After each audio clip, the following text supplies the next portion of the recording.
Have you tried everything? Marriage counseling, therapy, church intervention, and you still just find yourself exhausted, ready to rage quit on your marriage because nothing is working, nothing is helping, and it's just going nowhere. Well, what I'm going to be sharing over the next three posts, the next 3 weeks, are three very simple strategies to win in the game of love. In practicing divorce and helping thousands of people who were in a divorce situation navigate the legal process, this experience revealed cheat codes to me. Divorce reveals the cheat codes of successful marriage. So I want to share today concerning the law of complacency drift. When you understand that the game of love doesn't put you and your partner on opposite teams and you're trying to beat each other at the game, you're on the same team. And this perspective helps you to see that complacency is the quarterback on the other side that wants you to lose. So the end zone, right, of the game is till death do us part. And in order to get there, one of the biggest enemies, opponents of marriage is complacency. And one of the ways that it shows up is when we just lose interest in the things that are interesting to our partner, right?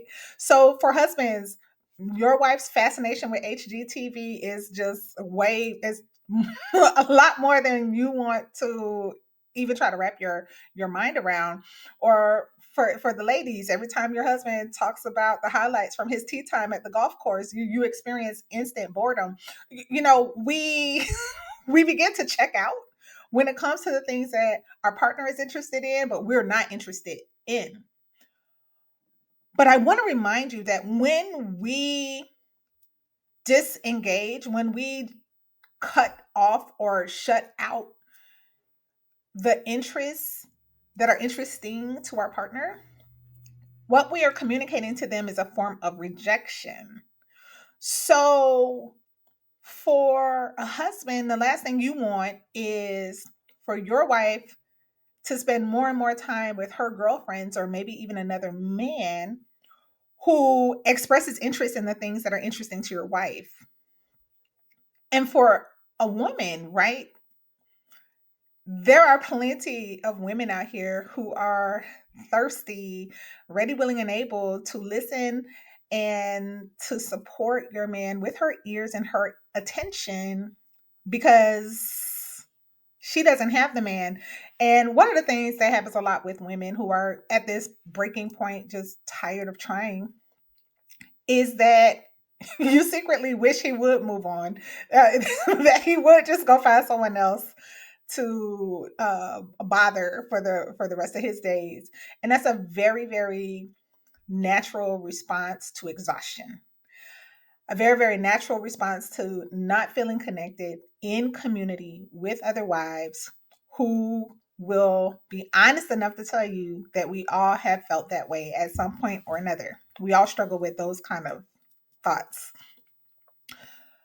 But investing a little bit of time into the thing that's interesting to him, into the thing that's interesting to her, what it does is it creates a shared experience. The law of complacency drift is that when you feel rejected by your partner who's not interested in what you're interested in, then you will each begin spending more and more time in your interest separate from each other. Now, while it is healthy for you to have your own kind of separate interests and time away from each other, drift creates the situation where people who have been married 20, 30, 40 years or longer, they conclude we just grew apart. They just drifted away from each other. They focus more on the things that they don't like about each other or how irritated they are by the things that their partner is interested in that they're not interested in. And they invested more and more time away from each other, doing the things that they enjoy without each other.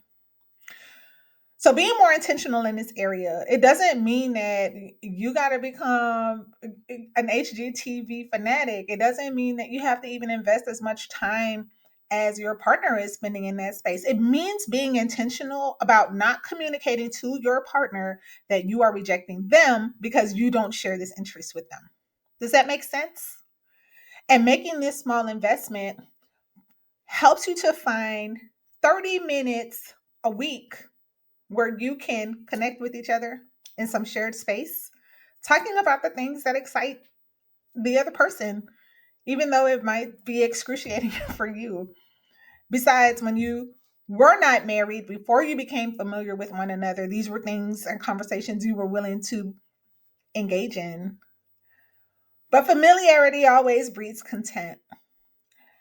And familiarity is a key ingredient for complacency, one of the top destroyers of marital peace, unity, and joy. And so I want to encourage you today that if you would be willing, even if it's not reciprocated, to invest 15 minutes listening and engaging with something that your partner is interested in that you can care less about, and communicating to your partner your love and your value for them, that you're willing to sacrifice that 15 minutes to engage in what interests them.